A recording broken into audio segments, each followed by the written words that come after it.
est temps de vous informer. 11 heures à partir de la République démocratique du Congo, la capitale Kinshasa. Nous sommes CSS Télévision, les reflets de tout un peuple. C'est votre émission Duel. Ici, nous traitons l'actualité avec les acteurs majeurs de la République démocratique du Congo. Aujourd'hui, comme annoncé sur ces plateaux, nous avons la présence du DG Mathieu Takizala, DG d'une entreprise spéciale Auto Garage. Il est ici avec nous. Monsieur le DG, soyez le bienvenu. Je remercie, monsieur le journaliste. Le micro. Je remercie, monsieur le journaliste. Je remercie aussi la chaîne qui fait actuellement avancer la République démocratique du Congo dans le terrain communicationnel. Et je remercie aussi mon ami Lequer, qui est le directeur du programme. Nous les saluons également. Et donc, je remercie. Voilà. De l'autre côté, on aura la présence de monsieur Don Israël Mbouyi, lui qui est président national du UB 243, porte-parole du club national des sous-traitants. On va en parler, va faire son entrée dans quelques minutes. Mais cela ne nous empêche pas de dire un grand merci déjà à la réalisation. Je vois assuré comme ça par le doyen Philémon, la main ingénieuse, assisté par monsieur Lazika qui est de son côté. Nous allons bien c'est déballé aujourd'hui avec l'actualité. L'actualité reste dominée par le probable remaniement du gouvernement Sama. Il semblerait qu'il faut changer les joueurs, changer les pions pour que le chef de l'État puisse réussir son mandat. On va en parler sur ces plateaux. Et aussi, il y a la problématique des élections en 2023. Il y a ceux qui pensent qu'il y aurait glissement selon les signaux. Ça prouve qu'il n'y aura pas élection. Est-ce les gens qui disent comme ça, c'est les prophètes malheurs de la République ou ils se sont basés sur des réalités? On va en parler aussi. Les social congolais restent d'actualité. L'économie de la République démocratique du Congo, la classe moyenne. Est-ce que les peuples aujourd'hui peuvent dire oui, on est d'accord avec le slogan du chef de l'État, le peuple d'abord? On en parle avec mes invités. Mais avant tout, monsieur Mathieu Takizala, avant que ton co-débatteur puisse faire son entrée, vous êtes DG d'une entreprise spéciale autogarage. La fois passée, j'ai entendu, j'ai vu dans les réseaux sociaux que vous êtes en train de vendre des véhicules avec une garantie de 24 mois. Oui. Les gens m'ont appelé un peu de partout. C'est quoi la nouvelle? On vous remercie encore pour une fois, donc, cher Delphin. Votre masque, s'il vous plaît. C'est ça, et ça, c'est pour d'abord dire aux Congolais, nous devons se protéger parce que la dame Covid-19 est toujours présente, et surtout aux commerçants, aux entrepreneurs, y compris les technocrates de la République démocratique du Congo. Je dis à mes compatriotes, c'est 500 francs. Nous avons besoin de tout Congolais pour avancer ensemble. Donc, il faut porter vos masques. Donc, on n'a plus besoin que les gens puissent partir pour les pridances sanitaires. Donc, c'est pour cela, c'est un jeu magique pour tout le temps. Il faut penser à ça, même vous, Delphin. Nous avons encore besoin de vous parce que le défi ou le challenge de la République démocratique du Congo, on a besoin de tous les joueurs de la République démocratique du Congo, y compris les journalistes. Donc, spécial autogarage, on a compris la magie des chefs d'entreprise, que l'automobile était plus vers l'informel. Il fallait faire de sorte que les Congolais et les Congolaises qui veulent acheter le roulant en République démocratique du Congo puissent être accompagnés par une interface qu'on appelle spécial autogarage. Et aujourd'hui, je vous dis qu'on reçoit des appels de gauche à droite, y compris nos compatriotes qui sont dans le continent avancé. Ce matin, il y a même les appels de Bandaka, les appels de Bandundu, les appels du Congo central, et tout ça, ainsi de suite. On sent qu'il y avait vraiment cette nécessité d'avoir une interface congolaise capable de comprendre la physionomie de la République démocratique du Congo. Et si vous voulez acheter actuellement la République démocratique du Congo, ou réparer le véhicule, ou acheter le dérivé, ou acheter le véhicule, y compris les équipements, le roulant, rapprochez-vous des spécial autogarage parce que vous allez acheter avec un conseiller technique, vous allez acheter avec la prévente, le service après-vente et le véhicule s'achète autour des garagistes. C'est le garagiste qui est capable et SAG, spécial autogarage, c'est ce boulot qu'on est en train de faire en ce moment pour améliorer le service dans cette industrie en République démocratique du Congo. Quelqu'un m'a posé la question, comment entrer en contact avec eux? Il y a un numéro, il y a des sites. Oui. Donc, les réseaux sociaux, nous sommes présents. Vous savez, qu'il soit Facebook, qu'il soit YouTube, qu'il soit Twitter, qu'il soit Viadeo, qu'il soit LinkedIn. Et puis le site internet www.sagkin.com. Et puis les adresses physiques, le premier des adresses, c'est sur 12e mairie, Petit Boulevard, avenue Gerberas. Du côté résidentiel, vous allez voir que Spécial Auto est là. Le deuxième adresse physique, c'est du côté de poids lourd, ça c'est pour le véhicule industriel. Donc, les numéros de téléphone, c'est qui peut nous rejoindre via le GSM, c'est plus 243 90 49 15 691. Voilà, merci Monsieur Mathieu Takizala. Comme annoncé, nous avons la présence de Monsieur Don Israël qui fait également son entrée. Il peut faire son entrée, c'est pas un problème. Prenez place, ce n'est pas un problème. Vous êtes venu un peu en retard, mais ce qui est important, c'est que vous soyez là. Voilà, comme annoncé, nous allons parler de l'économie dans cette émission. Il y a le probable remaniement du gouvernement.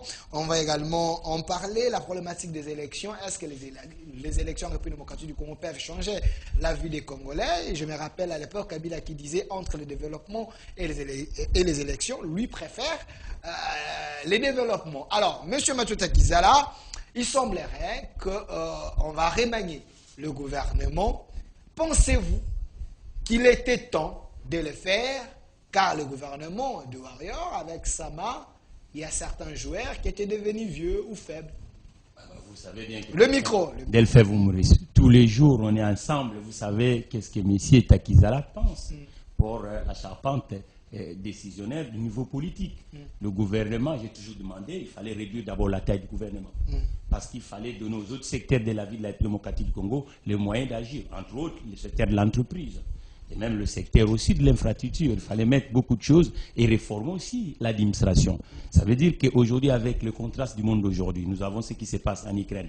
Nous avons ce qui se passe aujourd'hui entre la Chine et les États-Unis. Nous avons le ralentissement. La plupart des institutions monétaires internationales, par exemple la Banque européenne, la Banque centrale européenne vient d'augmenter le taux directeur. Nous voyons c'est l'inflation aux États-Unis, l'inflation au niveau de l'Asie, l'inflation au niveau de l'Europe, ainsi de suite.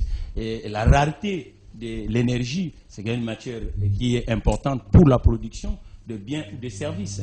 Donc ça veut dire que la République démocratique du Congo aujourd'hui, avec un régime de chômage de masse, avec un régime que l'entreprise congolaise n'est pas compétitive par rapport à l'entreprise qui est domiciliée dans d'autres territoires, ça veut dire qu'il faut d'abord un remaniement technique vite fait qui va recadrer. Ça veut dire qu'au lieu qu'on soit avec un gouvernement de 56 membres, je dirais au président Tshisekedi, avec les alliés qui l'accompagnent, parce que c'est une coalition qui est au pouvoir aujourd'hui entre M. Tshisekedi, avec le plateforme comme MNC, comme ABDC, et ainsi de suite. Donc, ils doivent comprendre qu'aujourd'hui, il faut réduire la taille du gouvernement, il faut mettre un gouvernement sérieux pour dégager de marge de manœuvre budgétaire pour permettre à l'entreprise, à l'économie de s'exprimer en République démocratique du Congo. Voilà. Monsieur Lazik, vraiment j'ai besoin que vous soyez avec moi. Derrière ici, je veux qu'il y ait vraiment ce que je vous avais demandé. Quand vous êtes là, moi je me sens plutôt à l'aise. Voilà. De l'autre côté, nous avons la présence de monsieur Don Israël Mbouyi, président national du UB 243, porte-parole du club national des sous-traitants. On en parle avec vous. Vous avez suivi la première question. Il semblerait qu'il y aurait un probable remaniement du gouvernement. Pensez-vous qu'il était temps de le faire ou il fallait laisser d'abord l'équipe de Warrior, de Sama Lukonde, continuer comme ça? Je pense que ce remaniement interviendrait dans le cadre des alliances politiques. Rien à voir avec l'économie ou le développement du pays. Vous savez, ce qui détruit notre pays, c'est le système politique que nous avons embrassé. Tu vois, le multipartisme au Congo devient ce fléau qui empêchera toujours le développement de ce pays.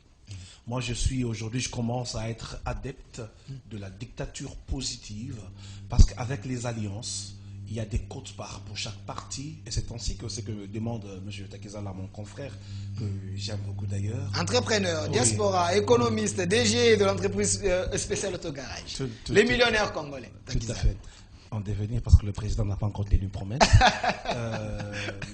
Vous voyez, avec cela, chaque parti devrait amener des personnes. C'est là que ça se discute. C'est là que nous nous retrouverons avec des gouvernements de 60, élastique. 70. Voilà, c'est ce qui détruit le tout. Le train de vie du gouvernement doit devoir sensiblement baisser pour essayer de recanaliser l'argent et les énergies à autre chose. Pourquoi pas booster l'entrepreneuriat local? On le dit, on le répète.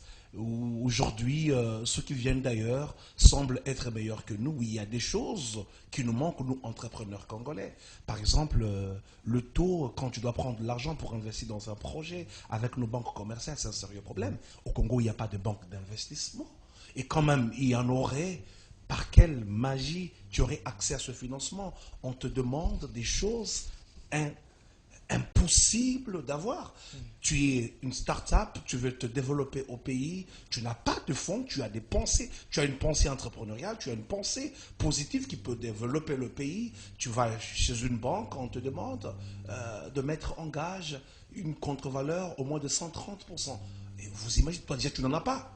Mais comment ça, du moment que l'État congolais a pallié à ces problèmes? Il y a l'FPI, à moins que je me trompe, il y a l'FPI, l'argent est disponible. Attends, mon frère. Le Congo, ce n'est pas quand même l'enfer, hein? Soyons sérieux, s'il vous plaît. Okay. Avec votre histoire du FPI, je ne suis pas venu pour tutoyer des personnes ici, mais la vérité est que récemment, avec les enquêtes de l'IGF, sur la liste des gens qui ont des grosses dettes avec le FPI, tu as trouvé combien d'entrepreneurs, à part les politiques? On peut être politique, on est aussi entrepreneur.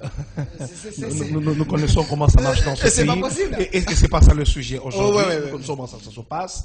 Et oublions le FPI. La vérité est que nous avons des mécanismes qui peuvent développer le pays. Je pense aujourd'hui, en tout cas, moi, en ce qui me concerne, pour le remaniement du gouvernement, j'ai une petite idée. Voilà, donnez-nous l'idée. L'émission s'appelle Duel, hein? Okay. On nous suit. J'ai une petite idée. Je demanderai au président d'attendre 3 mois avant l'appel aux élections pour remanier le gouvernement. Comment ça? Vous ne voyez pas que ça serait un peu risquant parce qu'il a besoin peut-être de s'assurer qu'il l'accompagne, qui est avec lui? Non. Au lieu d'enrichir peut-être ses ennemis au moment des élections, ça pose problème. Hein? Tous ces calculs, hein, monsieur dans Israël. Pas la totalité du gouvernement, mais certains ministères clés. Parce que moi, aujourd'hui, je peux le dire à haute voix que je suis capable de créer les millionnaires que le président est en train de rechercher. Vous dites? Je suis capable de créer les millionnaires que le président est en train de chercher. Il a promis de créer une nouvelle classe des millionnaires congolais. Elle est inexistante. L'Allemagne d'Afrique. Je ne parle même pas de l'Allemagne. Moi, je parle des jeunes entrepreneurs qui excellent dans le pays. Moi, dont Israël Hubert Mbouyi, président du Hub 243 et porte-parole du Club national des sous-traitants, j'ai une portion magique qui aiderait le président à avoir ses millionnaires congolais. Il suffirait de me donner le pouvoir de le faire. Voilà, je comprends que vous êtes en train de faire introduire votre CV, mais je vais revenir vers vous. Voilà, monsieur Lazik, est-ce que je peux... mettre à la place qu'il faut et c'est tout. Voilà, je reviens vers vous. Monsieur Lazik, j'ai besoin de la magie que vous avez toujours l'habitude de faire. Alors, de l'autre côté, monsieur le DG, Mathieu Takizala, les millionnaires congolais, on dit qu'en devenir, mais moi je sais que vous l'êtes déjà. Bon, alors, la vision d'un chef d'entreprise, vous savez, le million du côté congolais, on regarde plus du côté de la valeur de change, qu'on appelle l'argent. Million, c'est en termes de collaboration. L'entreprise que je chapeaute, j'estime qu'aujourd'hui, on peut créer des collaborateurs à travers la République démocratique du Congo. Pourquoi pas dans le continent africain? Parce que cette problématique, elle est vraiment dans l'informel. Et c'est ça qui nous estomaque, pour de sorte qu'aujourd'hui, ces remaniements doivent tenir compte de la sociologie de la République démocratique du Congo. La sociologie économique. Parce que sans actif, cher Delphin, ça sera extrêmement... Et surtout l'actif professionnel.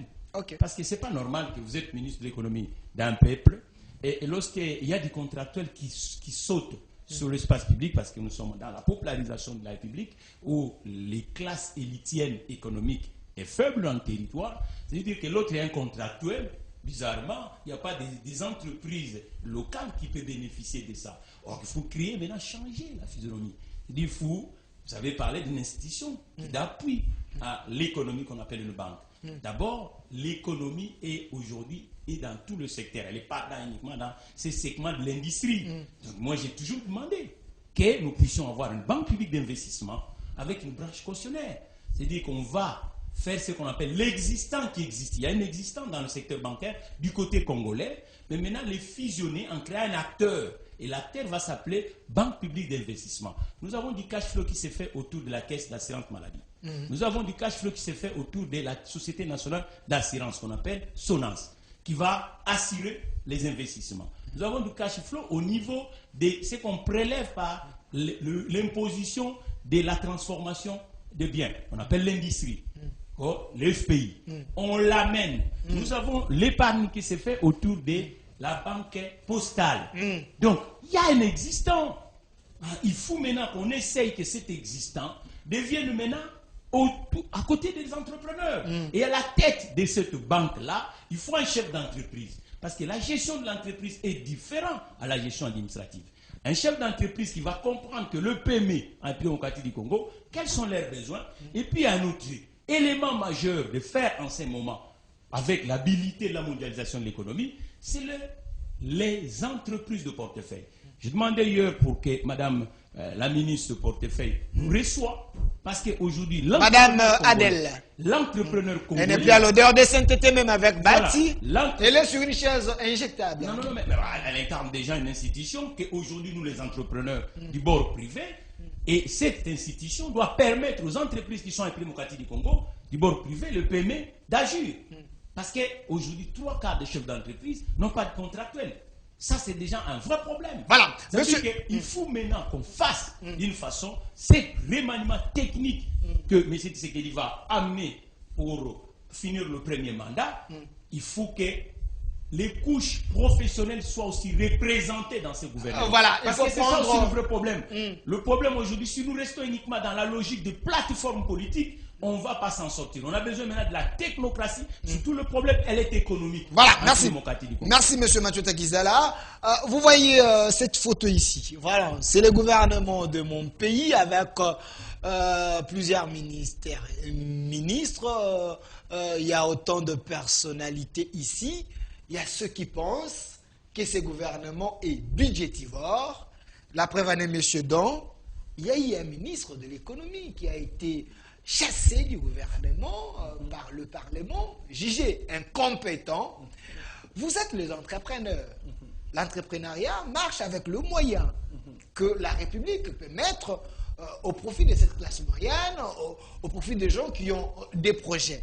Pensez-vous que cette fois-ci, il faut un ministre pragmatique, un généraliste ou un politique seulement qu'on peut mettre à la tête de ce ministère? Parce qu'on est dans le probable remaniement du gouvernement. Il faut prendre les personnes solutions. Tout à fait. Le problème est biface à ce stade. Là, je vais lancer un appel à tous les jeunes intellectuels, tous les jeunes dynamiques, chefs d'entreprise comme nous autres, moi et Mathieu, cette fois-ci de faire la politique est la bonne. Tu sais, nous ne pouvons pas, nous ne devons pas continuellement laisser la prédication entre les mains des païens. Le problème du Congo... Vous voulez dire quoi? Soyez plus clair avec nous. Tu vois, pendant très longtemps, la politique au pays est gérée par une certaine classe de personnes. À part une couche de certains professeurs d'université qui avaient travaillé avec Mobutu et qui ont suivi avec Kabila, mais dans le fond, il y avait des parvenus qui sont là, des militants des partis. Et c'est parmi ces militants... Les ramassis. Justement, qu'on retrouve demain avec deux postes. Certes, on peut prendre quelqu'un de casé, il est économiste, on l'envoie à l'enseignement, ça se fait dans mon pays, hein, ça se fait dans mon pays. Et je pense que la première solution serait que les personnes qui pensent qu'elles sont à mesure de diriger et de changer la donne, d'inverser la perspective, doivent faire la politique. Parce qu'on ne viendra pas te chercher chez toi à la maison pour devenir ministre. Il faut être sur un filon qui peut te conduire à une fonction. Et c'est ce que nous faisons aujourd'hui. Quand je te parlais tout à l'heure en disant que j'ai une portion magique qui peut faire à ce que le pays ait ses millionnaires. Pourquoi? Je suis un praticien.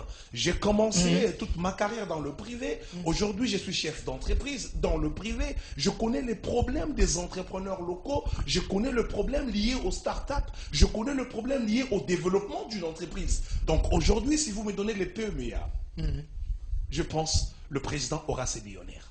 Pourquoi? Je suis un praticien. Je ne serai pas juste ce politique qui vient, qui prend une fonction et demain, et qui ne sait plus par où commencer. C'est ça le problème que nous avons au pays. Quelqu'un, tu vas te retrouver des ministres qui prennent 6 mois, 8 mois pour s'imprégner de la situation. Ils doivent d'abord passer par la formation. Justement, il y en a plusieurs. C'est ce qui gangrène notre pays. C'est ce qui empêche le développement de notre pays. Nous autres, nous connaissons par exemple, aujourd'hui, quand je parlais d'avant le dernier trimestre, je pense qu'avec un peu de volonté et la connaissance que nous avons en ce qui me concerne dans le secteur de la sous-traitance, là où je suis en train d'œuvrer, et spécialement dans le secteur minier, je connais tous les rouages possibles. Je connais où toucher, quoi dire, comment le faire pour changer la donne. C'est un problème de volonté et de connaissance.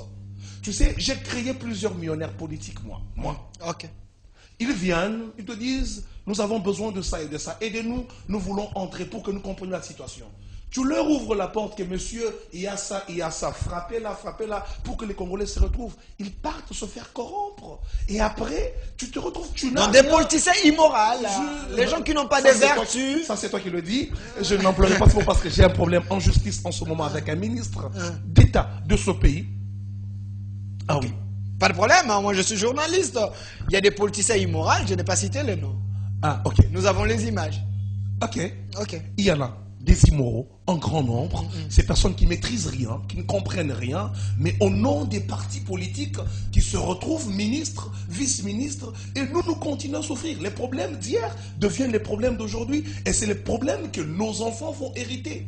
Alors pour changer la donne, nous avons besoin de ces personnes solutions, ces personnes qui ont compris les choses, ces personnes qui ont travaillé. Je pense qu'avec la loi électorale, il faudra la modifier. Pas seulement la loi électorale, mais il faudrait qu'il y ait des lois qui doivent accompagner la technicité. Pour devenir ministre, il faut qu'il y ait des conditionnalités. Voilà. C'est pas parce que tu es politique, tu viens, tu débarques, tu ne maîtrises rien de l'enseignement, tu n'as jamais enseigné un jour, tu n'as jamais compris ce qui se passe autour de l'enseignement, et tu débarques ministre. Tu auras des problèmes tous les jours avec les enseignants. Je même suivi quelqu'un qui m'a dit, si on va remanier le gouvernement, il faut ne plus prendre Moïndo Nzangi, les ramener encore à la tête. Ça, c'est les professeurs. De Lucie, parce qu'il n'est pas dans la peau Mais l'autre problème, juste pour terminer, c'est ce problématique. Le Congo des docteurs, le Congo des professeurs. Ces mêmes professeurs, ces mêmes docteurs qui nous ont induits dans le faux, qui ont détruit ce pays. Vous savez, en ce moment, quand nous étudions, être intellectuel, ce n'est pas avoir des gros diplômes. Être intellectuel, c'est avoir la capacité de changer le vécu quotidien. De résoudre les problèmes. Le vécu quotidien de là où tu vis, de là où tu es. Nos professeurs, nos docteurs, ils ont été avec Mobutu, avec Kabila. Aujourd'hui, avec Tshisekedi, le Congo n'avance pas. Nous avons besoin des techniciens. Voilà. Nous avons besoin des personnes qui connaissent les problèmes, qui ont vécu dans la boue, qui ont relevé la tête. Tu sais, aujourd'hui au Congo, avoir une entreprise, la gérer, relever la tête, payer des gens, ce n'est pas chose donnée à tout le monde. C'est de nous qu'il s'agit. Merci, de nous, chefs d'entreprise, que le Congo a besoin pour changer l'avenir de notre pays. Merci, monsieur Don Israël. La jeunesse compétente existe. Monsieur Mathieu Takizala, DG de l'entreprise spéciale Autogarage, le chef de l'État, il n'est pas redevable devant le Parlement. Les parlements sont censés diriger, soit gérer le gouvernement, contrôler, ainsi de suite. L'homme est là, monsieur Samalou Kondé. Un confrère. Pensez-vous qu'il est l'homme de la situation, qui maîtrise les choses, parce qu'il y a les noms qui circulent.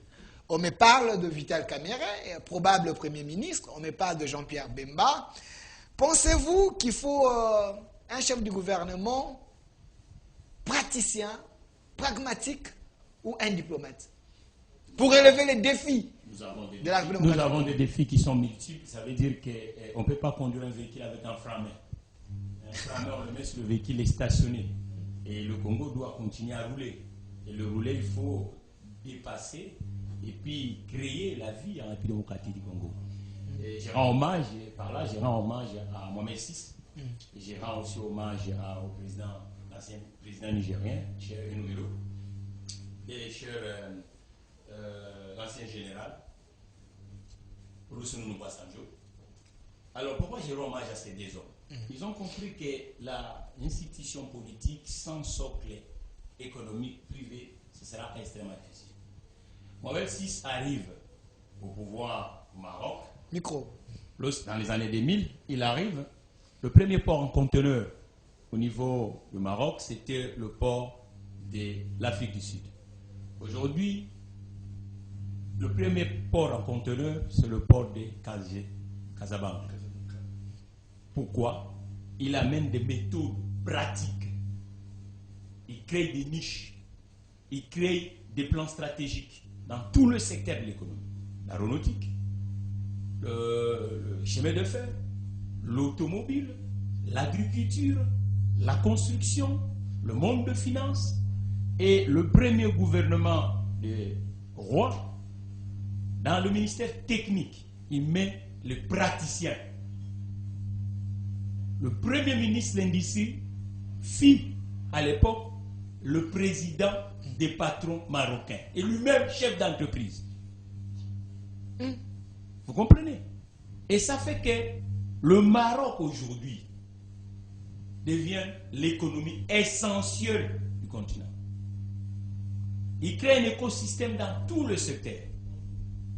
Dans l'automobile, les véhicules qui sont produits au Maroc aujourd'hui est vendu à près de 80 pays au monde. Et c'est le deuxième économie qui vend des véhicules en Europe, avec la crise de Covid-19. Parce que le roi lui-même est comme non, on doit changer. Il crée des niches fiscaux, il crée des exonérations, il crée des zones économiques spéciales où l'entrepreneur s'installe, mais il a des exonérations.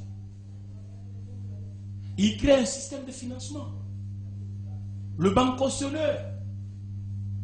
Et aujourd'hui au Maroc, il voyait que les entreprises marocaines sont en train de rentrer dans le cœur de l'Afrique aujourd'hui, dans tous les secteurs. Vous allez dans l'Afrique de l'Ouest là-bas, vous trouverez, même en Afrique centrale ici, il y a certains pays, vous allez trouver cette expertise économique du Maroc grâce à un homme, le roi actuel du Maroc. Le président Olusegun Obasanjo, il arrive, il fait la même chose. Il est exonère. Il y en a encore un autre, Nana Akufo, qui est en train de faire aujourd'hui.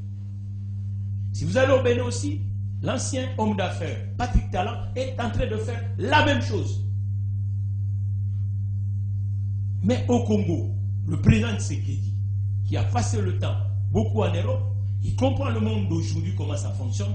Mais Tshisekedi, s'il vous plaît, ton peuple est dans la rue. Le peuple doit travailler. Le parti politique qui accompagne M. Tshisekedi, cette fois-ci, il ne faut pas qu'on loupe pas l'occasion. Il faut pas, le pays ne se compose pas avec uniquement le gouvernement. Et la charge n'est pas uniquement M. Tshisekedi, les parlementaires, parce que le groupe politique, c'est eux qui pèsent pour la composition du gouvernement. La politique doit avoir un sens lorsqu'il y a un socle productif. Il faut cette fois-ci un gouvernement réduit avec des gens. Un gouvernement sans nom, mais uniquement le gouvernement de la République. Pas un gouvernement de warriors, pas un gouvernement union sacrée. Le nom, ça va être les résultats. On évalue chaque semaine. Qu'est-ce que ce monsieur fait? Et c'est comme ça que M. Tshisekedi peut sauver son peuple. Parce que le peuple, il cherche qu'à travailler, mon frère. C'est autour des entreprises qu'on peut chasser les inégalités en République démocratique du Congo. Les inégalités sociales, donc, voilà. Il faut réformer, il faut agir, il faut sanctionner, il faut arrêter. Voilà. Parce qu'aujourd'hui, l'espace public congolais doit revenir ce qu'on a appelé l'autre fois Poto Mohindo, où les gens travaillent. Messieurs les ministres, s'il vous plaît, lorsqu'on vous donne une poste de responsabilité, c'est une gravité. Et c'est une gravité, il faut sélectionner des bonnes personnes pour aller à la chasse. La sélection, c'est bien, mais monsieur, dans Israël, je vois, c'est comme si monsieur Mathieu Tekizala est en train de donner au chef de l'État une mission impossible. C'est comme si quelqu'un qui devait aller libérer les gens au moment qu'il y a des contraintes. Parce qu'on ne peut pas former un gouvernement seul sans qu'il y ait l'apport des autres. Vous savez qu'en République démocratique du Congo, nous avons autant de partis politiques. Ceux qui ont des députés, ceux qui font la majorité. Donc, on forme un gouvernement avec les quotas de tout un chacun. Donc, sur ces, même si le président a la volonté de réduire la taille du gouvernement, c'est une mission impossible parce que tout le monde veut être dans le gouvernement. Dans ces cas, il peut faire quoi? Vous avez la FDC, vous avez Katumbi, vous avez Jean-Pierre Bemba, vous avez autant de partis, ainsi de suite. Il est devant un problème sérieux. Oui, devant un problème sérieux. Voilà pourquoi je vous disais d'entrée que je suis de plus en plus devenu adepte de la dictature positive. Parce que le Congo est dans ce que j'appelle le piège de la démocratie. La démocratisation du Congo a été très mal faite. Qu'aujourd'hui, chaque fois qu'un président viendra, il trouvera le même problème. Un système. Un système qui est implémenté. Kabila n'était pas du tout mauvais comme on le dit. Il avait des bonnes idées quand il a commencé. Le piège de la démocratie. Les mêmes vautours d'autrefois sont venus autour de lui, ont bousillé le système. Le système a planté. M. Tshisekedi a commencé. Il a bien voulu travailler dans une coalition FCC cash direct. On le fait. Nous connaissons ce qui s'est passé. Et pour avoir du pouvoir, vous-même vous le dites, il fallait le Parlement, il fallait se retrouver entouré de certaines personnes. L'union sacrée, composée de plusieurs partis politiques. Tout le monde veut partir à la mangeoire. Et c'est le problème du Congo. Donc, même quand tu as la volonté d'avoir un gouvernement de 30 personnes, le nombre de partis politiques qui composent votre majorité vous l'empêche déjà. C'est déjà un frein. Vous voyez? Donc, voilà pourquoi nous insistons, même s'il faudrait un gouvernement de 60 budgétivores qui donnerait des résultats probants, ça nous irait. Pas des gens qui consomment l'argent du pays et rester à ne rien faire. Mon grand frère qui est derrière vous là-bas. Ok. Vous parlez de qui? J'aimerais bien que vous... Celui à côté à droite du président. Donc, vous parlez de Sama Lukonde. Oui, mon grand frère. J'ai eu l'opportunité de le rencontrer plus d'une fois. Ok. Nous avons eu l'opportunité d'échanger avant qu'il ne soit Premier ministre. J'étais avec lui à la conférence de Kolwezi. On parlait de la sous-traitance et de l'entrepreneuriat. Alors, directeur de la GECAMI, nous avions échangé sur la question. Monsieur Sama Lukonde m'a dit une chose. Malheureusement, je ne suis qu'un petit directeur de la GECAMI. Si un jour j'aurai quelque chose à présenter, je pense que je changerai la donne. Ça, c'est la promesse me faite par le Premier ministre. Par le Premier ministre. Avez-vous constaté les changements depuis qu'il est Premier ministre? Rien de tout cela. La sous-traitance se meurt. Ok. J'ai écrit au Premier ministre plus d'une fois, j'ai demandé d'audience, on ne m'a jamais reçu. Mais il me connaît personnellement. Je suis le pionnier de la sous-traitance au Congo. Là où on parle de sous-traitance, c'est impossible de ne pas annexer à mon nom. Je suis l'une des premières personnes privées qui a haussé le ton. Tu sais, mon ami, je vis à Kolwezi. Quand je viens à Kinshasa, 1 semaine, 2 semaines, juste pour parler de ça, c'est un budget. Mon ami chef d'entreprise connaît de quoi il est question. Être à l'hôtel, venir pour faire le plaidoyer, pour faire le lobbying, afin que les choses changent, pas pour moi seulement, pour l'avenir de nos enfants. J'ai écrit au président plusieurs fois. Merci, monsieur le président, parce que la dernière fois, on lui a fait un mauvais rapport, disant que la sous-traitance, nous serons à 40 à 50% quoi aujourd'hui. J'ai écrit au président et il a appelé tout le monde. Non, non. Ça, c'est vos chiffres, mais sur le terrain, les gens disent que ça ne marche pas. Effectivement, le 5 juin, il a demandé à ce qu'on puisse même fermer certaines entreprises. Le conseil de ministres est du 5 juin. Je l'enverrai cette émission. Pas de problème. Franchement, merci. Je vous en prie. J'ai envoyé 3 mémorandums au président de la République, auxquels monsieur le ministre, le Premier ministre Sama Lukonde est mis en copie. Mais il ne m'a jamais reçu quant à cette question. Donc vous vous retrouvez aujourd'hui. Nous avons besoin des personnes solutions. Des personnes qui peuvent avoir un peu de l'amour pour le Congo. Vous savez, pour le problème de la sous-traitance, par exemple, la sous-traitance à elle-même, elle génère plus de 5 milliards de dollars l'an. Plus de 5 milliards de dollars l'an. 5 milliards. C'est pas seulement moi qui le dis. Allez à la FEC, allez à la chambre des mines, on vous donnera ce même chiffre. Et aujourd'hui, je peux même dire avec l'entrée en production de la phase 2-3 de Sicomine. Micro. L'entrée en production de la phase 2-3 de Sicomine et la production de Kamoa, nous passerons à 7 milliards l'an de la sous-traitance seulement. Vous voyez, avec ce chiffre, combien de millionnaires congolais on peut créer? Le gouvernement n'est pas là pour donner la solution à tous les problèmes.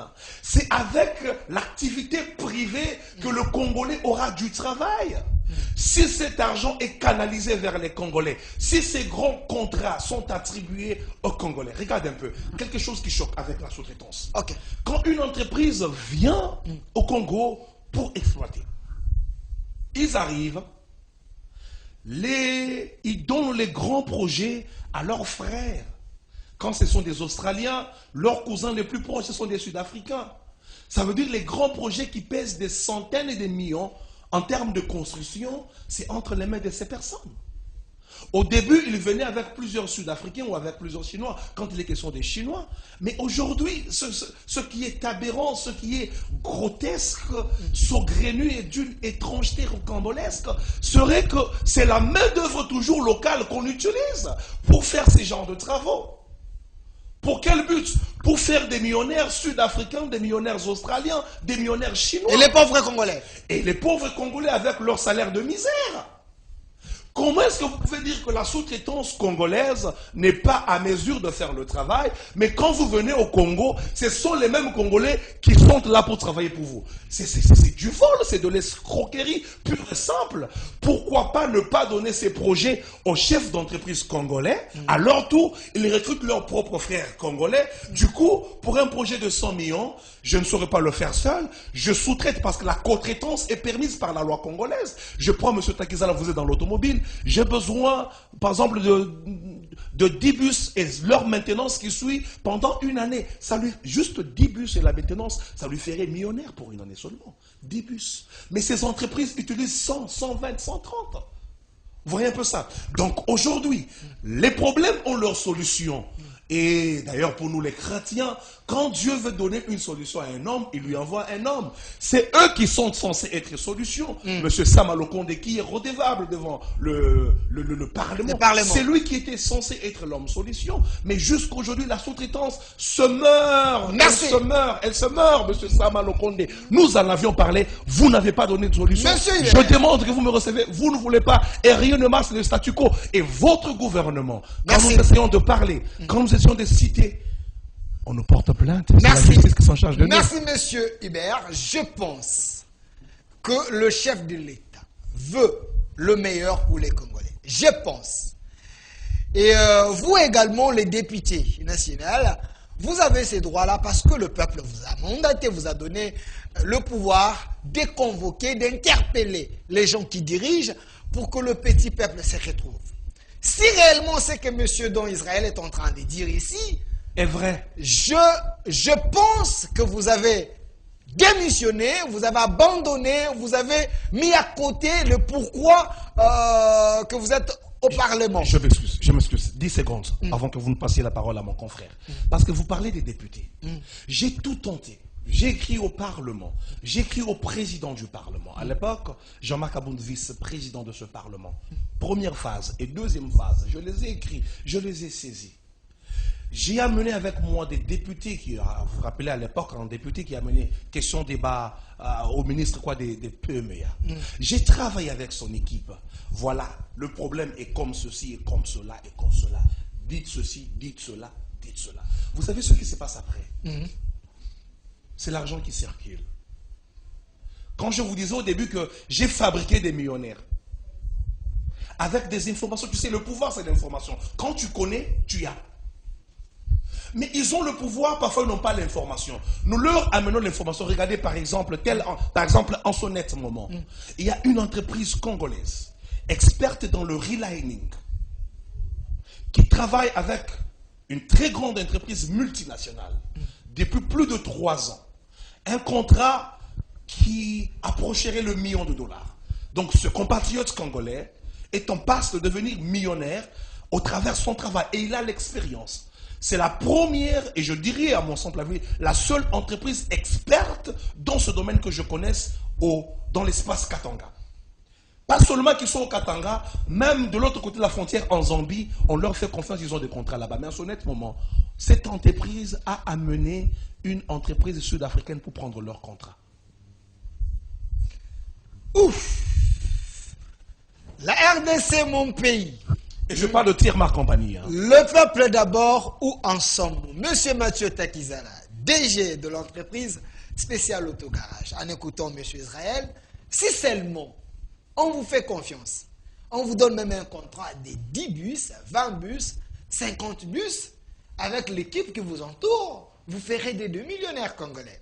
Je me rappelle, à l'époque, les Dokolo, le papa de Jean-Pierre Bemba, les Konsebou et des autres, c'était des gens qui fondaient quand même l'image du Zaïre. Il y avait la vie au Congo. Voilà, à l'époque, d'une bonne manière. Alors, la question est là, qu'est-ce qu'il faut faire pour créer une classe moyenne? Parce que ce gouvernement a l'obligation de faire de millionnaires congolais. Oui, mais Delphin, vous avez raison, mais le problème, vous savez que les responsabilités sont partagées dans la République démocratique du Congo. Mais la première est d'abord dans ce qu'on appelle les politiques publiques que nous mettons en place. On ne peut pas produire sans outils de contrôle, on ne peut pas produire sans les experts sectoriels. Il faut les associer, il faut travailler avec, il faut les consulter. Moi, j'ai toujours demandé au président de Tshisekedi, il doit nous recevoir. C'est qu'ils font l'opinion de l'entreprise antidémocratique du Congo. Mon frère qui est en face, il connaît le domaine minier. Oui. Moi, je suis dans le domaine de l'automobile qui intervient aussi dans le domaine minier. Oui, parce que le domaine minier, ça marche bien. Démocratique du Congo, les gens pensent uniquement, mais pour sortir ça dans le sol, il faut le pelletage, il faut le pneumatique. Est-ce qu'on se pose des questions? Tous les pneumatiques qui se vendent pour les engins de mine, les huiles, qui les vendent? Qui répare, qui prend la maintenance. Donc c'est ça le vrai problème. Et d'où la nécessité, nous demandons à notre premier citoyen, le président de la République, parce que le mandat de ce régime politique, on regarde toujours le président de la République, parce qu'à la fin, c'est lui qui va encore chercher le mandat. Il faut maintenant que le président de la République, comme dans tout le pays, j'ai cité ses homologues, à un moment ça me dérange, du côté congolais, de ne pas citer un président congolais. Vous comprenez? Ça me dérange, je suis un Congolais après tout. Mais je donne des exemples des autres présidents de la République. Pourquoi? Parce que ces hommes-là ont osé, ont fait le métissage professionnel. Ça veut dire qu'on associe la compétition entre l'acteur politique et l'acteur administratif et l'acteur privé, l'entreprise. Et ce métissage-là, cette compétition crée de la valeur chez eux. Et c'est ça la nécessité du président Tshisekedi. Le président Tshisekedi a commencé comme entrepreneur à Bruxelles. Donc nous sommes les confrères de M. Tshisekedi, le président de la République. Et ce que nous disons, ici, la réalité, l'adrénaline d'un chef d'entreprise. On ne devient pas un chef d'entreprise pour toi-même. Un égoïste ne peut pas être un chef d'entreprise. Un chef d'entreprise, c'est quelqu'un qui doit créer la valeur pour son peuple, pour lui-même, et pour l'environnement, et pour ses partenaires. C'est ça le truc. Est-ce que Facebook, c'est Zuckerberg nous-mêmes qui touche? Tout le monde travaille autour de Zuckerberg. C'est ça la magie d'un chef d'entreprise. C'est-à-dire qu'aujourd'hui, le président Tshisekedi, il a une énorme gravité. L'énorme gravité, c'est quoi? Et j'invite ses partenaires, M. Jean-Pierre Mbemba, M. Katumbi, M. Bayat Lukwebo, parce que c'est eux le chef de ces partis politiques. Maintenant, ils doivent regarder, lorsqu'ils sont républicains, ça veut dire que dans leur casting, en faisant des choses, ils doivent regarder les autres Congolais qui sont en face, les acteurs de la société civile, les acteurs de l'entreprise. Parce que ces gens-là, ce n'est pas normal que ceux qui créent des entreprises en République démocratique du Congo n'ont pas de débouché. Il faut le déboucher. Il faut le mixer avec les entreprises du portefeuille. Je viens d'écrire la directeur général de la SONAS. Parce que je vois que cette société doit gagner de l'argent en République démocratique du Congo. Qu'on puisse travailler entre Spécial Autogarage et SONAS. On n'achète pas les engins avec crédit. Or que dans tout le pays, SONAS c'est une banque. Mais en faisant le mixage entre SONAS et Spécial Autogarage, nous créons de la valeur. Du côté étatique, on a un logisticien qu'on appelle TP, qui existe aujourd'hui, quel nom? En faisant le mixage entre TP et Spécial Autogarage, nous allons créer de la valeur. Donc c'est ça le vrai problème. Ça veut dire que les gouverneurs de province doivent travailler avec des entrepreneurs. Ça doit devenir une obligation en République démocratique du Congo. Si nous voulons avancer, si nous voulons changer les donnes ici, on ne peut plus continuer comme ça. Aujourd'hui, nous avons confiance. Les politiques sont là, mais les politiques doivent nous booster. S'ils veulent avoir des résultats. Parce que ce qui crée la valeur d'une nation, ce sont des taxes et des impôts. Mais on ne peut pas obtenir des taxes et des impôts dans un pays où le chômage est à 85%. Dans un pays où l'informel est à 90%. Comment on va avancer? L'énergie nous fait défaut. Regardez même à Kinshasa ici. Il faut être un chef d'entreprise comme Israël tentait de dire. C'est vraiment n'importe quoi. On ne comprend rien. Courant qui part sans même on signale, même dans des endroits professionnels. Mais celui qui peut expliquer au ministre du sectoriel, c'est qui? C'est le chef d'entreprise. Il doit nous écouter aussi. Pas uniquement à travers les postes de télévision. Il y a une urgence. Le monde est en compétition. Et nous devons devenir avec la mentalité des gagnants. Ce pays, il faut le faire un marché. On fait un pays un marché lorsque vous avez un portefeuille d'entreprise. Lorsque vous avez un actif. Lorsque vous avez toutes les classes, moyennes, inférieures, aisées. Lorsque l'agriculteur congolais, il achète un tracteur, qui va le réparer? Mais c'est ça qui peut le dépanner lorsque le pièce de rechange va manquer dans notre territoire. C'est ça la nécessité. Le ministère technique de l'économie, cette fois-ci, s'il vous plaît, Monsieur le Président, je pense qu'il y a une urgence chez nous. Pas seulement. Il faut. Les PME aussi. Donc, oui, mais c'est le monde de l'économie. Le monde de l'économie. Finance, économie, voilà. PME. Donc, il faut vraiment qu'on regarde. Il y a une urgence. S'il vous plaît, les chefs de partis politiques qui forment cette coalition, écoutez cette fois-ci, votre peuple est avec l'urgence sociale. Merci. Et l'urgence sociale, on ne badine pas avec. Il faut agir. Merci. Il nous reste 10 minutes. J'aimerais que nous puissions faire un exercice. Ce qui est important, c'est d'aider ceux qui dirigent à comprendre. Parce que vous palpez les réalités avec la population. Vous êtes les gens qui descendent, les gens qui vivent avec de réalités. Je suis tenté à croire à ceux qui pensent qu'en République démocratique du Congo, nous avons un problème sérieux du capital humain. Dieu nous a tout donné, mais on ne sait pas, peut-être qu'il faut aller chercher les connaissances ailleurs pour que les gens puissent nous aider à aller de l'avant. Est-ce qu'il y a manque d'une bonne politique du développement, une bonne politique économique, une bonne politique de booster la classe moyenne, l'entrepreneuriat, ou comment? Je vous laisse 4 minutes. Je préfère que vous puissiez regarder cette caméra. Adressez-vous aux décideurs. Vous êtes Congolais. Ceux qui gagnent, ils ne sont pas plus meilleurs que vous. Alors, vous pouvez aller plus loin, vous pouvez changer les choses. Alors, adressez vos autorités. Vous êtes Congolais, c'est votre droit. 4 minutes. Merci. Un problème de capital humain, je ne pense pas trop. Certes, les études techniques font un peu défaut au Congo, mais il y a des personnes qui sont sorties du lot. Aujourd'hui, le monde est un village planétaire. On peut étudier et avoir de l'expertise à partir de chez soi, à partir de son smartphone. Ça, c'est prouvé. D'ailleurs, moi-même, je suis en train d'étudier en ce moment. Encore. Aujourd'hui, j'aimerais, en toute quiétude, m'adresser aux décideurs du pays en ce qui me concerne, la sous-traitance. Premièrement, au président de la République, au Premier ministre Sama Lukonde, au ministre d'État de PMEA, Eustache Mwangi, au directeur général de la RESP, Ahmed Kalej Kant. Mon message est simple. Aujourd'hui, le Congo est en train de faire un ripage stratégique vers l'énergie, vers le pétrole et le gaz. Et le pétrole et le gaz sont éligibles à la sous-traitance. Hier, nous avions échoué. Nous avions manqué le but avec les miniers parce que la loi fixant les règles applicables à la sous-traitance dans les secteurs privés est postérieure à l'exploitation industrielle minière privée dans notre pays. Les miniers avaient déjà leurs habitudes. Les Australiens quittaient l'Australie avec leurs frères sud-africains, ils viennent au Congo, je deviens milliardaire, tu deviens millionnaire, on se fait des millions au Congo et nous rentrons chez nous.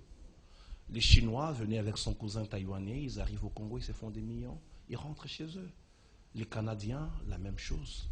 Mais les Congolais continuaient à demeurer pauvres. Aujourd'hui, nous en sommes encore à interpréter que dit la loi, que pensait le législateur, alors que nous devions être à ce jour à compter le nombre de millionnaires que la loi a eu à nous donner. Dixit, un grand frère que je salue en passant. Aujourd'hui, avec le pétrole et le gaz, nous allons être intraitables. Nous n'allons pas vous faire de cadeaux. En tout cas, Monsieur le Président, moi je crois quand vous nous dites que vous voulez créer réellement une classe des millionnaires congolais. Je le crois du fond de mon cœur. Mais avec le pétrole, nous avons l'opportunité de le faire. Parce que le pétrole, nous sommes en train d'y aller, c'est maintenant. La loi existe, les mesures d'application et d'accompagnement de la loi existent déjà. Donner plus de pouvoir à l'ARSP, l'autorité des régulations, donner plus de pouvoir au PMEA de fermer les entreprises réfractaires. Parce que, Monsieur le Président, je suis désolé, le 5 juin, vous aviez demandé lors du Conseil des ministres à vos ministres et à l'entité technique, l'ARSP, au besoin de fermer toutes les entreprises qui ne respecteront pas la loi. Mais je suis désolé que 2 mois sont passés, toutes les entreprises ne respectent pas la loi. Est-ce que la parole de mon président de la République n'est que feu de paille, n'est que feu de brousse? Je ne le pense pas. Quand bien même, je serais malhonnête de dire que tout le monde n'a pas eu à aller dans le sens.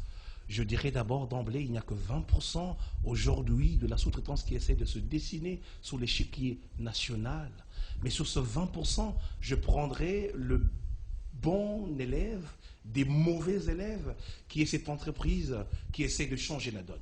Kamoa Company, ils sont en train d'essayer de mettre des mécanismes en place pour que les Congolais aient des places.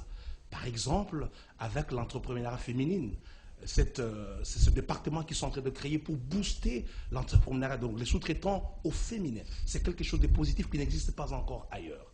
Aujourd'hui, avec cette attitude d'essayer d'ouvrir la porte aux Congolais, nous nous apprécions. Nous sommes d'accord avec vous, quand bien même nous ne sommes encore qu'à 30%. Nous avons besoin d'être sur des grands projets qui vont nous faire des millionnaires. Cher Président de la République, pour chuter, nous avons besoin de vous. Je vous ai dit cette solution. Ce problème n'a qu'une solution. Il faut une table ronde. Une table ronde avec vous, avec nous et avec vos ministres pour que nous trouvions une solution qui bénéficiera à nos enfants et à leurs enfants après eux. Merci pour ces coups de cœur, ces messages profonds. Je pense que les autorités vont faire quelque chose, à moins qu'ils ne puissent pas agir pour l'intérêt de la population. Monsieur Mathieu Takizala, DG de l'entreprise spéciale Autogarage, tout ce que vous faites, c'est pour que les Congolais se retrouvent. Le même exercice, regardez la caméra, adressez-vous aux autorités. Quoi faire? Vous savez, le pécheur d'un peuple ou le péché en plein 21e siècle, ça se retrouve dans les enseignes que le pays regorge. Aujourd'hui, quand vous observez dans les villes congolaises, chaque pays qui a l'ambassade ici est représenté avec une entreprise. Parce que nous sommes avec cette mondialisation de l'économie. Mais quand vous sillonnez dans les autres pays, pour trouver les entreprises congolaises, il y a un vrai problème. Il n'y a pas beaucoup. Et même dans le marché domestique. La force d'un peuple, c'est le travail. Mais le travail, ça se fait autour de l'entreprise.